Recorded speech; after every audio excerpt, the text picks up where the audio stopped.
বিশ্বনবী সাল্লাল্লাহু আলাইহি সাল্লাম অমুসলিমরা যদি নবীকে উপহার দিত, ওই উপহারও বিশ্বনবী গ্রহণ করতেন। সুবহানাল্লাহ পড়েন। আপনার অমুসলিম বন্ধু যদি উপহার দেয়, সেটাও আপনি নিতে পারবেন, যেটা নেওয়া জায়েজ। কিন্তু আপনার বন্ধু যদি আপনার মদের বোতল দেয়, নিতে পারবেন? হ্যাঁ, মদের বোতল দিলে পারবেন না।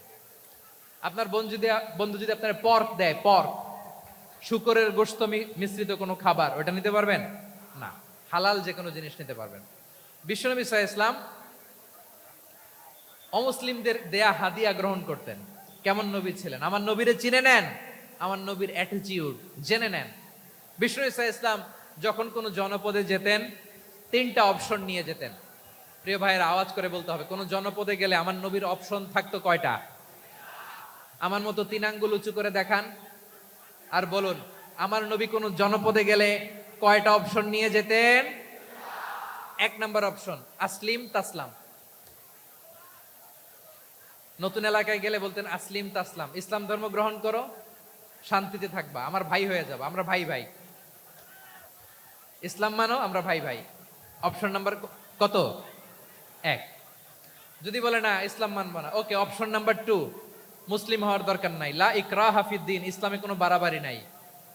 খ্রিস্টান আছো থাকো, বৌদ্ধ আছো থাকো, ইহুদি থাকতে চাও থাকো, কিন্তু আমরা যেহেতু রিজিওনাল সুপার পাওয়ার, আমাদের আন্ডারে থাকো, ট্যাক্স দিয়া থাকো, এটার বলে জিজিয়া। আলেম যারা আছেন বুঝবেন, এটার আরবিতে কি বলে? জিজিয়া। You pay us the tax, we will give you the security. তোমরা ট্যাক্স দিবা, আমরা সিকিউরিটি দিব, আমাদের আওতায় থাকবা, কেউ তোমাদেরকে আক্রমণ করতে পারবে না, আমরা নিরাপত্তা দিব। সুবহানাল্লাহ বলেন। এটা অপশন নাম্বার কত? আচ্ছা, বুঝে থাকলে বলেন, এক নাম্বার অপশন কি ছিল? ইসলাম। ইসলাম মানো, শান্তিতে থাকবা, ভাই ভাই, আমরা ভাই ভাই। অপশন নাম্বার টু, ট্যাক্স দাও, আমরা নিরাপত্তা দিব, মুসলিম হওয়া লাগবে না। এখন এক নাম্বারও মানে না, দুই নাম্বারও মানে না, মুসলিম হবো না, ভালো, খ্রিস্টান থাকো, ট্যাক্স দাও, আমরা সিকিউরিটি দিব না, এইটাও মানি না। বিষ্ণু বলেন, তাহলে তলোয়ার আমাদের আর তোমাদের মাঝে ফায়সালা করবে।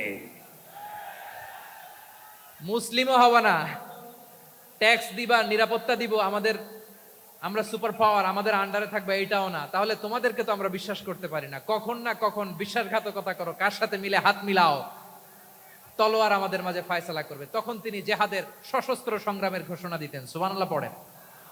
দেখেন, পশ্চিমারা জেহাদকে এইভাবে চিত্রায়িত করে না। ওরা জেহাদ বলতে বুঝায় তলোয়ার, হাত কাটো, গলা কাটো, না। জেহাদ সশস্ত্র সংগ্রাম 3 নম্বরে।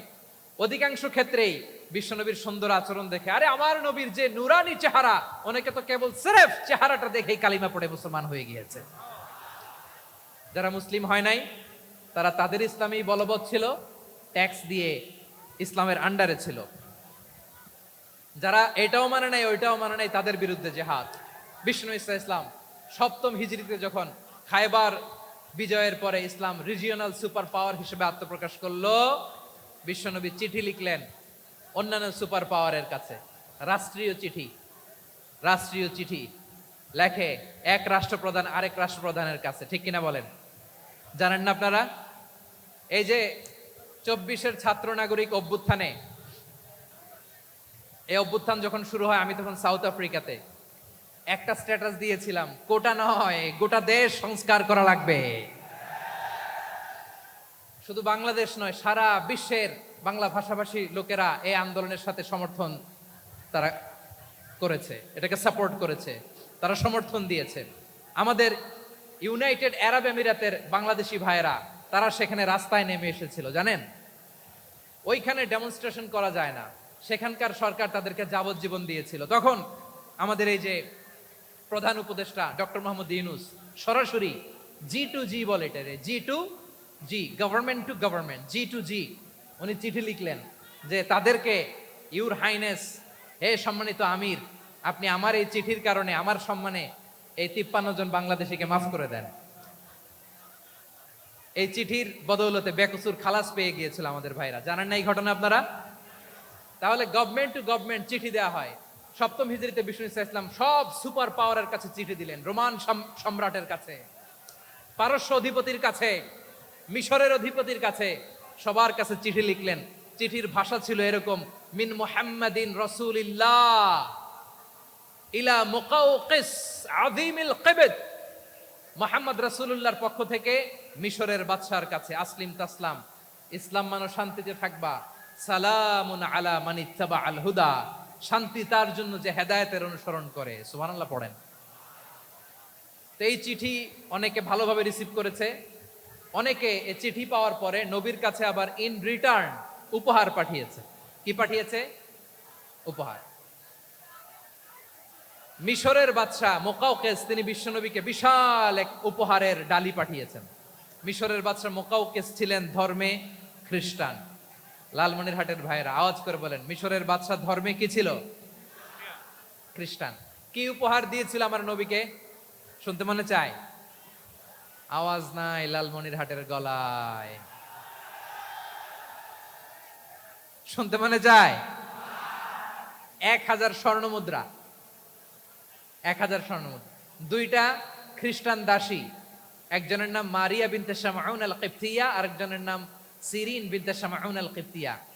একজন খ্রিস্টান দাস 20 থান কাপড় জামা বানানোর জন্য, আমরা নবী যেন সেলাই করে জামা বানাতে পারে এজন্য 20 থান কাপড়, 20 থান ফাইন গার্মেন্ট। সুবহানাল্লাহ পড়বেন না? এরপরে একটা গাধা যেটার নাম ছিল উফাইর, আর একটা খচ্চর, এটার নাম ছিল দুলদুল। খচ্চর চিনেন? গাধা আর ঘোড়ার ক্রসিং এ যে প্রাণীটা দুনিয়াতে আসে এটার খচ্চর বলে। তো এই যে সুপার পাওয়ার খ্রিস্টান বাদশার কাছে নবী চিঠি লিখলেন, ওই খ্রিস্টান বাদশা আমার নবীকে উপহার দিল। বিশ্বনবী এই উপহারগুলো সানন্দে গ্রহণ করেছে। সুবহানাল্লাহ পড়বেন না?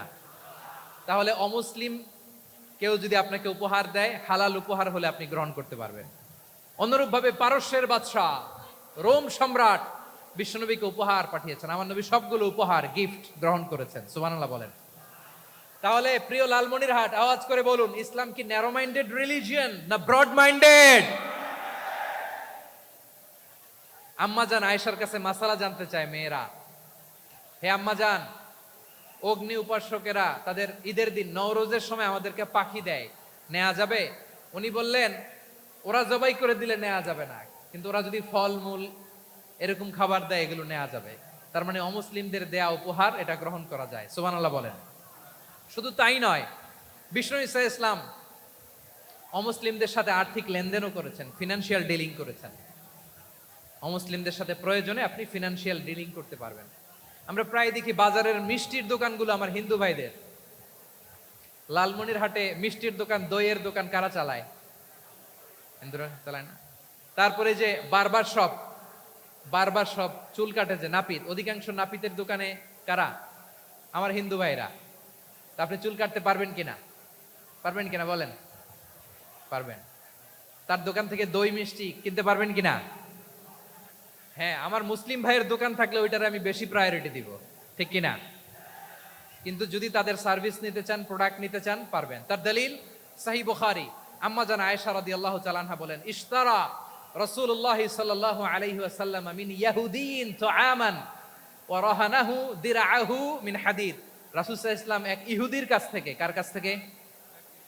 সবাই বলে নাই কার কাছ থেকে? আমার নবী, পেয়ারা নবী এক ইহুদির কাছ থেকে জব কিনেছিল। জব, বার্লি, যেটা দিয়ে রুটি বানায়। ওই জবের দাম দেওয়ার টাকা পয়সা নবীর কাছে ছিল না, ফলে নবী ওনার একটা পোশাককে মর্গেজ রেখেছিলেন, মর্গেজ, বন্ধক, যে এখন এটার দাম দিতে পারবো না, কয়েক কেজি বার্লি নিয়ে যাই আর বন্ধক হিসেবে আমার জামাটা রেখে গেলাম, যেদিন দাম দিব ওই দিন জামাটা ছুটায় নিয়ে যাব। সুবহানাল্লাহ পড়বেন না? বাকিতে নিছিলেন, বাকিতে। দিরআহু মিন হাদিদ, লোহার তৈরি বর্ম, মানে যুদ্ধের পোশাক, লোহা দিয়ে বানানো। বিষ্ণুনবী বললেন, কয়েক কেজি জব দাও, টাকাটা পরে দিব, এখন টাকা নাই, বন্ধক হিসেবে, মর্গেজ হিসেবে আমার জামা রেখে গেলাম, যখন টাকা দিব জামা ছুটায় নিব। আওয়াজ করে বলতে হবে সুবহানাল্লাহ। এ থেকে বোঝা গেল অমুসলিমদের সাথে ফিনান্সিয়াল ডিলিং করা যায়, অর্থনৈতিক লেনদেন করা যায়, কেনাবেচা করা যায়, প্রোডাক্ট কেনা যায়। এমনকি আমাদের মসজিদে নববীতে বারান্দায় আপনার একটা অটোমেটিক ফ্লাইং আমব্রেলা দেখছেন? সূর্য যখন বাড়ে মসজিদে নববীর বারান্দায় ইয়ার্ডের মধ্যে অটোমেটিক্যালি কিছু আমব্রেলা আছে, সাঁ করে খুলে যায়, আর সূর্যের তাপ লাগে না। আবার সন্ধ্যাবেলায় এই আমব্রেলাগুলো ওরা ক্লোজ করে ফেলে, দেখেন নাই না? দেখছেন? এই মসজিদে নববীকে সর্বোচ্চ উন্নত মানের কনস্ট্রাকশন ইনফ্রাস্ট্রাকচারে ডেভেলপ করার জন্য কর্তৃপক্ষ কিছু অমুসলিম ইঞ্জিনিয়ারের ডিজাইনারের সহায়তা নিয়েছিল। সুবহানাল্লাহ বলেন। কোন দলিলের ভিত্তিতে? এই দলিলের ভিত্তিতে যে বিষ্ণু ঈসা ইসলাম অমুসলিমদের সাথেও লেনদেন করেছেন। আওয়াজ করে বলতে হবে আল্লাহু আকবার। শুধু তাই নয়, ইন কেস অফ ইমার্জেন্সি, প্রয়োজনে ইসলামের খাতিরে ইসলামকে সামনের দিকে এগিয়ে নিয়ে যাওয়ার জন্য অমুসলিমদের সাপোর্ট নেওয়া জায়েজ আছে। সুবহানাল্লাহ বলেন। অমুসলিমদের সাপোর্ট নেয়া, তাদের থেকে অর্থ নেয়া, পলিটিক্যাল সাপোর্ট, পলিটিক্যাল অ্যাসাইলাম নেওয়া জায়েজ আছে।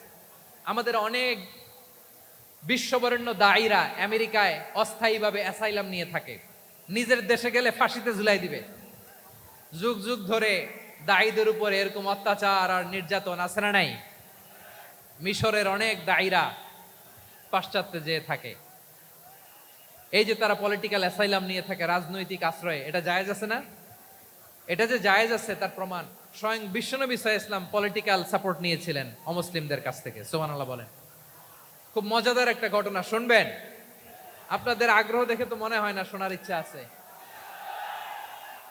আছে আছে, গলায় জোর আছে।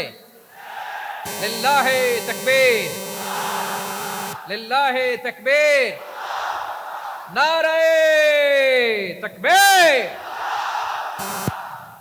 মাশাআল্লাহ।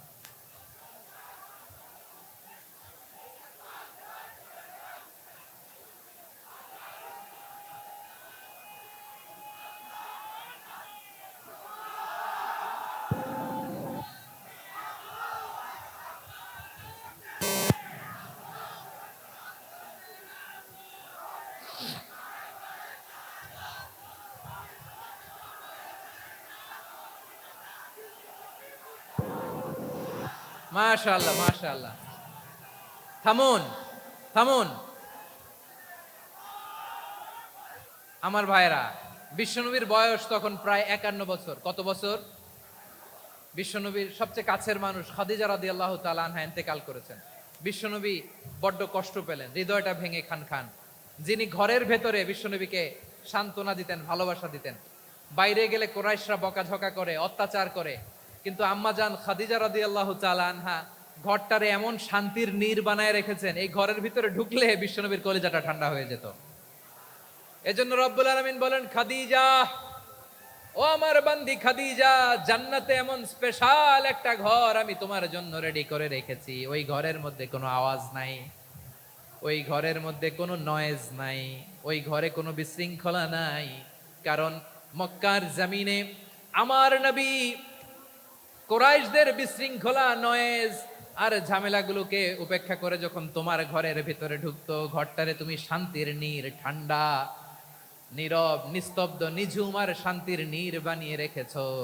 এজন্য জান্নাতে স্পেশাল একটা শান্তির নীড় আমি তোমারে উপহার দেব। ওই প্রিয়তমা স্ত্রী খাদিজা ইন্তেকাল করলেন, বিশ্বনবীর হৃদয় ভেঙে খান খান। আবার ওনার চাচা আবু তালেব ইন্তেকাল করলেন, যিনি পলিটিক্যাল শেল্টার দিতেন নবীকে। কে দিতেন? আবু তালেবের ভয়ে, বিশ্বনবীর এই চাচার ভয়ে কোনো মুশরিক নবীর গায়ে হাত দেওয়ার সাহস পায় নাই। এখন স্ত্রীও নাই, চাচাও নাই, নবীকে আশ্রয় দেওয়ার কেউ নাই। নবীর চারদিকে অন্ধকার। নবী এখন কই যাবেন? আমার পেয়ারা নবী নতুন স্টেশন খুঁজতেছেন, নতুন দাওয়াতি প্ল্যাটফর্ম খুঁজতেছেন। তিনি যায়েদ বিন হারেসা রাদিয়াল্লাহু তাআলা আনহুকে নিয়ে মক্কার পাশের একটা নেইবরিং সিটি তায়েফে চলে গেলেন। কোথায় চলে গেলেন? লালমনিরহাটের ভাইয়ের আওয়াজ করে বলেন, কোথায় গেলেন? তায়েফে চলে গেলেন দিনের দাওয়াত দেওয়ার জন্য। কি দেওয়ার জন্য? নাকি জমি কিনতে গেছিলেন? জমি কিনতে? দুনিয়ার যশ খ্যাতির জন্য? নিজের কোনো লাভের জন্য? তায়েফবাসীদেরকে জাহান্নামের আগুন থেকে বাঁচানোর জন্য। আওয়াজ করে বলতে হবে ঠিক কিনা? বিশ্বনবী বিশাল মরুপথ, পাহাড়ি পথ পাড়ি দিয়ে তায়েফের মরুজমিনে গেলেন কোরআনের দাওয়াত নিয়ে, ইমানের দাওয়াত নিয়ে। কিন্তু তায়েফের লোকেরা বিশ্বনবীর দাওয়াতকে শুধু প্রত্যাখ্যান করেই থামে নাই, তারা বিশ্বনবীর সাথে অত্যন্ত খারাপ আচরণ করেছে। বিশ্বনবীকে শারীরিকভাবে হেনস্থা করেছে, আমার নবীকে শারীরিকভাবে অত্যাচার করেছে। আমার পেয়ারা নবীর গায়ে পাথর মেরেছে, বিশ্ব নবীর গা বেয়ে ঝরঝর করে রক্ত ঝরেছে, নবী জামিনের মধ্যে লুটিয়ে পড়েছেন, আবার মেরেছে, আবার নবী হাঁটতে শুরু করলেন, পেছন থেকে আবার মেরেছে, আবার নবী রক্তাক্ত হয়ে জামিনের মধ্যে লুটিয়ে পড়লেন, আবার মেরেছে। বিশ্ব নবীর মতো এত সুশ্রী মানব, বিশ্ব নবীর মতো এত শুভ্র মানব, বিশ্ব নবীর মতো এমন চমৎকার দেহাবয়ব দিয়ে রব্বুল আলামিন কাউকে বানান নাই। এরকম চমৎকার মানুষটাকে তারা তায়েফের ওই জমিনে রক্তাক্ত করেছে। বিশ্ব নবী দুনিয়ার কোনো স্বার্থের জন্য সেখানে যান নাই, নিজের কোনো লাভের জন্য, প্রাপ্তির জন্য যান নাই, তায়েফবাসীদের জাহান্নামের আগুন থেকে বাঁচাতে গিয়েছেন। ঠিক কিনা বলেন? খেয়ে না খেয়ে দিন প্রচারের কাজে নিজেকে দিয়েছ বিলিয়ে, তাই ফের কাফিরেরা চিনল না সে আলো, দুষ্ট ছেলেদের পিছু দিল লেলিয়ে, পাথরের আঘাতে ক্ষত বিক্ষত হয়ে সারা শরীর থেকে রক্ত ঝরে। হে রাসূল তোমাকে ভুলি আমি কেমন করে, হে রাসূল তোমাকে ভুলি আমি কেমন করে। পারেন না আপনারা? ধরুন আমার সাথে, হাজার ব্যথা বেদনার পরে ফিরে আসনি তুমি আপন ঘরে, দিনের আলো তুমি ছড়িয়ে দিতে, চলে গেলে মদিনায় মক্কা ছেড়ে। হে রাসূল তোমাকে ভুলি আমি কেমন করে, হে রাসূল তোমাকে ভুলি আমি কেমন করে। ঠিক কিনা বলেন? প্রিয় ভাইরা, তায়েফের ছেলেরা নবীকে রক্তাক্ত করলো। আমার নবী কই যাবে? কই যাবে? মক্কায় জায়গা নাই, তায়েফে জায়গা নাই। তায়েফ থেকে ভারাক্রান্ত মন নিয়ে আমার নবী মক্কায় ফিরে আসলেন। বিশ্ব নবী মক্কায় ঢুকতে পারেন না। মক্কার মরুভূমির দিকে তাকিয়ে, উপত্যকার দিকে তাকিয়ে বিশ্বনবী ধা ধা করে কাঁদেন, ঝরঝর করে নবীর চেহারা মোবারক থেকে চোখের পানিগুলো বেয়ে বেয়ে পড়ে। আমার জন্মস্থান, আমার শৈশব, কৈশোর, যৌবন কেটেছে এই মক্কায়, আমার এলাকায় আমি ঢুকতে পারি না। বিশ্বনবী মক্কার অনতি দূরে দাঁড়িয়ে জায়েদকে পাঠালেন, জায়েদ যাও দেখো কেউ আমাকে সাপোর্ট করার মতো আছে কিনা, যাও অমুকের কাছে যাও। জায়েদ গেলেন, তারাও প্রত্যাখ্যান করে ফিরিয়ে দেয়। বিশ্বনবী বললেন যাও অমুক লোকের কাছে যাও, তিনিও প্রত্যাখ্যান করে ফিরিয়ে দিলেন। কেউ বিশ্বনবীকে আশ্রয় দিতে রাজি হয় না। নিজ জন্মভূমিতে বিতাড়িত বিশ্বনবী, সর্বশেষ বিশ্বনবী বললেন যাও মুতঈম ইবনে আদির ঘরে যাও। মুতঈম ইবনে আদি মুশরিক, তার কাছে যাও। গেলেন, মুতঈম ইবনে আদি রাজি হয়ে গেল। সুবহানাল্লাহ বলেন। দেখেন, অনেক বিপদের সময়ও আমি নিজে সাক্ষী, সামাজিকভাবে, রাজনৈতিকভাবে কত ঝঞ্ঝা, কত ষড়যন্ত্র, কত কনস্পাইরেসি পাড়ি দিয়ে আমাদেরকে সামনে এগিয়ে যেতে হয়। এই শত্রুদের ভেতরেও একজনকে দাঁড় করিয়ে দেয় যে আল্লাহর কোরআনের জন্য রেডি হয়ে যায়। পড়েন সুবহানাল্লাহ। মুতঈম ইবনে আদি, আল্লাহ তার মনকে নরম করে দিলেন। মুতঈম বলে, মুহাম্মদ আমি তোমাকে আশ্রয় দিব। তার দুই ছেলেকে পাঠালেন, যাও খোলা তলোয়ার নিয়ে, স্কট দিয়ে, গার্ড অফ অনার দিয়ে মুহাম্মদকে মক্কায় ঢুকাও, আর বলো আমি আমান দেব। আমান কি দিব? আমান মানে সিকিউরিটি, নিরাপত্তা। সিকিউরিটি ছাড়া, আমান দেওয়া ছাড়া কেউ থাকতে পারতো না মক্কায়। দুই ছেলে বিষ্ণু ইসা ইসলামকে নিয়ে আসলো।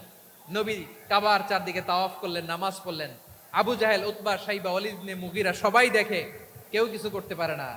কারণ মুতঈম ইবনে আদি ঘোষণা দিয়েছেন, আমি মুহাম্মদকে আমান দিয়েছি, মুহাম্মদের গায়ে যেন কেউ স্পর্শ না করে। আওয়াজ করে পড়েন সুবহানাল্লাহ। নবীর এই বিপদ কালে মুহূর্তে মুতঈমের হৃদয়টারে নরম করে দিল কে? আচ্ছা, লালমনির হাটের ভাইয়েরা বলেন, এই মুতঈম কি মুসলিম ছিল না মুশরিক? সবাই বলতে হবে মুসলিম না মুশরিক। তাহলে মুশরিকের কাছ থেকে নবী পলিটিক্যাল অ্যাসাইলাম, আধুনিক রাষ্ট্রবিজ্ঞানের ভাষায় পলিটিক্যাল অ্যাসাইলাম যেটাকে বলে, রাজনৈতিক আশ্রয়, উনার আমান বা নিরাপত্তার এই ঘোষণায় তিনি মক্কায় ঢুকলেন। যতদিন নিরাপত্তা ছিল ছিলেন, মুতিম যখন মারা গেল, বিষ্ণু ইসলাম হিজরত করে মদিনায় চলে গেলেন, সুবহানাল্লাহ। কিন্তু মুতিম যে বিশ্বনবীর উপকার করছে এটা বিশ্বনবী ভুলে নাই। আমাদের অনেকে আছে উপকার করার পরে আর খেয়াল থাকে না, খাওয়ার পরে গলা দিয়ে নামলে আর খেয়াল থাকে না, এরকম আছে না নাই? আমার নবী ভুলে নাই। বদরের প্রান্তরে 70 জন কাফেরকে যখন বন্দি করে বিশ্বনবীর সামনে হাঁটু গেড়ে দাঁড় করানো হলো, বসানো হলো, 70 জন কাফের, কয়জন? বিশ্বনবী তাদের দিকে তাকিয়ে বললেন, সহিহ বুখারীর বর্ণনা, লাউ কানাল মুতঈম ইবনু আদি হাইয়ান সুম্মা কাল্লামানি হাউলা ইন্নাতনা লা তারাকতুহুম লাহু। বদরের প্রান্তরে 70 জন বন্দী কাফিরের দিকে তাকিয়ে আমার নবী বললেন, আজকে মুতঈম ইবনে আদি যদি বেঁচে থাকতো আর তোমাদের 70 জনের ব্যাপারে যদি মুতঈম এক বাক্যে একটা সুপারিশ করত, তার সম্মানে আজকে তোদের সবাইরে আমি মাফ করে দিতাম। সুবহানাল্লাহ নাই? ওই যে চিল্লাচিল্লি যে কথা বোঝে নাই, কোন জিনিস মিস করছে ওরা নিজেরাও বোঝে নাই। বিশ্বনবী মুতঈমের এই সাহায্যের কথা বলে নাই। 70 জন মুশরিক হাঁটু গেড়ে বসা, নবী চাইলে এখনই এক্সিকিউশন অর্ডার দিতে পারে। তিনি বললেন, আজকে যদি মুতঈম বেঁচে থাকতো আর মুতঈম যদি তোদের জন্য সুপারিশ করতে, এই আবর্জনাগুলোর ব্যাপারে সুপারিশ করতে, আমি মুহূর্তেই তোদেরকে এমনি মাফ করে দিতাম।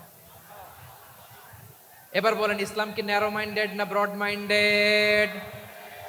শুধু তাই নয়, যাকে যে সম্মান দেয়ার আমার নবী দিতেন, হোক আস্তিক হোক নাস্তিক, হোক মুসলিম হোক অমুসলিম। বিষ্ণু ইসলাম যখন রোমান সম্রাটের কাছে চিঠি লিখেছেন, আমার প্রিয় লালমনির হাটের ভাইরা, অল্প কয়েক মিনিট কয়েকটা জরুরি কথা বলবো, এদিকে তাকান, এদিকে তাকান। রোমান সম্রাটের কাছে বিশ্বনবী যখন চিঠি লিখলেন মিন মুহাম্মদ রাসূলিল্লাহ ইলা হিরাকলা আযীমির রোম। মুহাম্মদের পক্ষ থেকে হিরাক্লিয়াসের কাছে, যিনি হচ্ছেন আযীমির রোম। এটা নবী নিজ থেকে বানায় লিখছেন, অতিরিক্ত সম্মান দিয়ে। কোন রাষ্ট্রপ্রধান যখন আসে তাদেরকে আমরা কি বলি জানেন? তার নামের শেষে HE এটা লিখতে হয়, H.E. মানে হিজ এক্সেলেন্সি। কি লেখে? হিজ এক্সেলেন্টি, অথবা ইউর হাইনেস, ইউর ম্যাজেস্টি। দেখেন, বিশ্বনবী সাল্লাল্লাহু আলাইহি ওয়াসাল্লাম সব নবীদেরও নবী। তিনি একজন মুশরিক খ্রিস্টান সম্রাট, রোমান সম্রাটের কাছে চিঠি লিখতে যায়, লিখতেছে ইলা হিরাকলা আযীমির রোম, হিরাক্লিয়াসের কাছে আমার চিঠি, যিনি রোমের আযীম, হিজ হাইনেস, মানে রোমের অনেক সম্মানিত এক বাহাদুর। আওয়াজ করে বলেন সুবহানাল্লাহ। তার মানে যাকে যে সম্মান দেয়ার এটা বিশ্বনবী দিতেন। এমনকি যেই ইহুদিরা ভালো ছিল, এই ইহুদিদেরও প্রশংসা করেছেন বিশ্বনবী মুহাম্মদুর রাসূলুল্লাহ সাল্লাল্লাহু আলাইহি ওয়াসাল্লাম। এক ইহুদির প্রশংসা করেছেন বিশ্বনবী। ইহুদির কার? আমি তো আমার ভাইয়ের প্রশংসা করি না, আমি তো এক আলেম আরেক আলেমরে স্পেস দেই না, আমি তো এক দায়ী আরেক দায়ীর সাথে বসতে চাই না। আমার নবী ইহুদির প্রশংসা করে। কার প্রশংসা? ওই ইহুদির নাম ছিল মুখাইরেক। সিরাত গ্রন্থ ঘাটলে পাবেন। তিনি বলেছেন, মুখাইরেক খাইরু ইয়াহুদ, মুখাইরেক is the best of the Jews. জুইসদের মধ্যে সে সবচেয়ে ভালো। কেন প্রশংসা করলেন তার? এর কারণ মদিনা চার্টারে কথা ছিল সব ধর্মের মুসলিম, মুশরিক, ইহুদিরা মিলে মদিনাকে রক্ষা করবে। কিন্তু তৃতীয় হিজরিতে যখন উহুদের যুদ্ধ শুরু হলো, সবার কথা ছিল যেই আক্রমণ করে আমরা মদিনাকে বাঁচাবো। কোন শহরকে বাঁচাবো? মদিনাকে। কিন্তু কুরাইশরা যখন অ্যাটাক করলো, ইহুদিরা আর আসে না, ইহুদিরা আর বেরোয় না।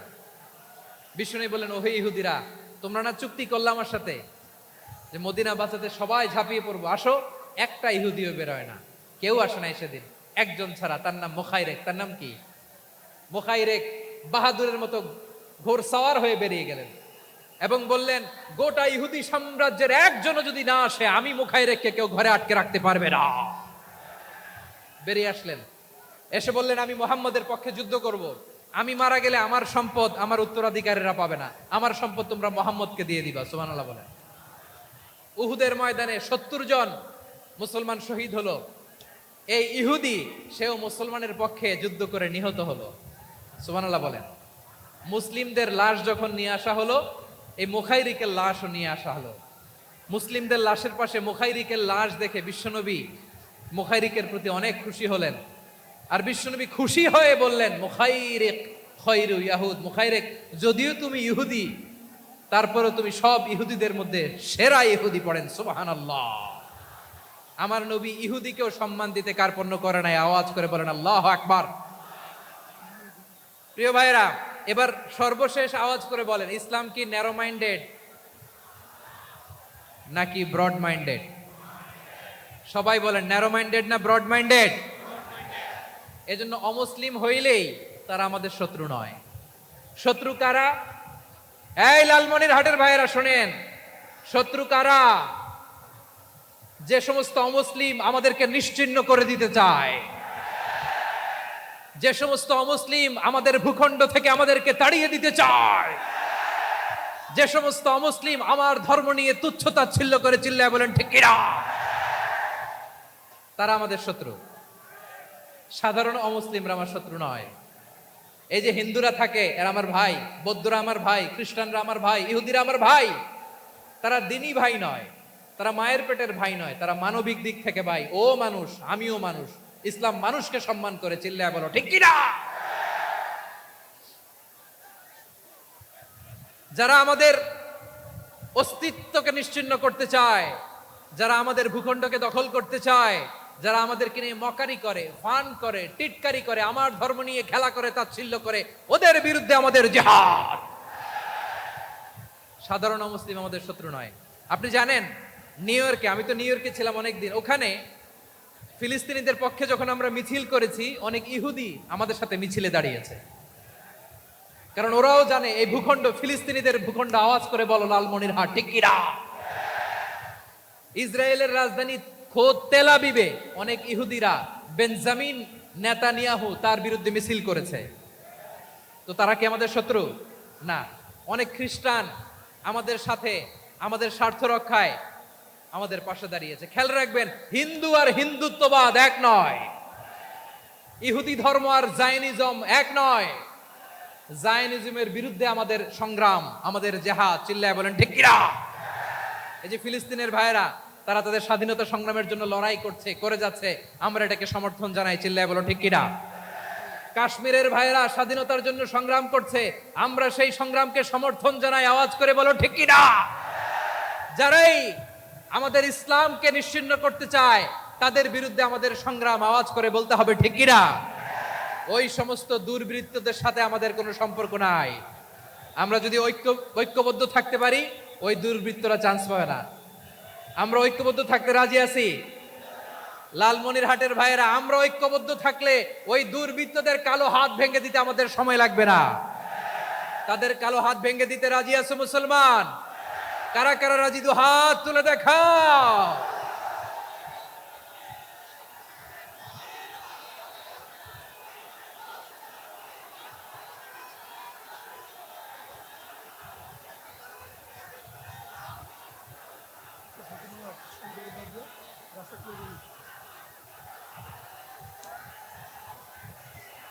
আমার প্রাণ প্রিয় লালমনিরহাটের ভাইয়েরা, শত্রু কাফের আর অশত্রু কাফেরের মধ্যে পার্থক্য আছে না নাই? আবু তালেবও মুশরিক, আবু জাহেলও মুশরিক, কিন্তু দুই মুশরিকে পার্থক্য আছে না নাই? আবু তালেব নবীর চাচা, মুশরিক, মারা গিয়েছে মুশরিক অবস্থায়, কিন্তু আজীবন আমার নবীকে আগলে রেখেছে, আমার নবীকে সাপোর্ট করেছে, ভালোবেসেছে। আবু জাহেলও মুশরিক, মারা গিয়েছেও মুশরিক হিসেবে, আজীবন আমার নবীর বিরুদ্ধাচারণ করেছে।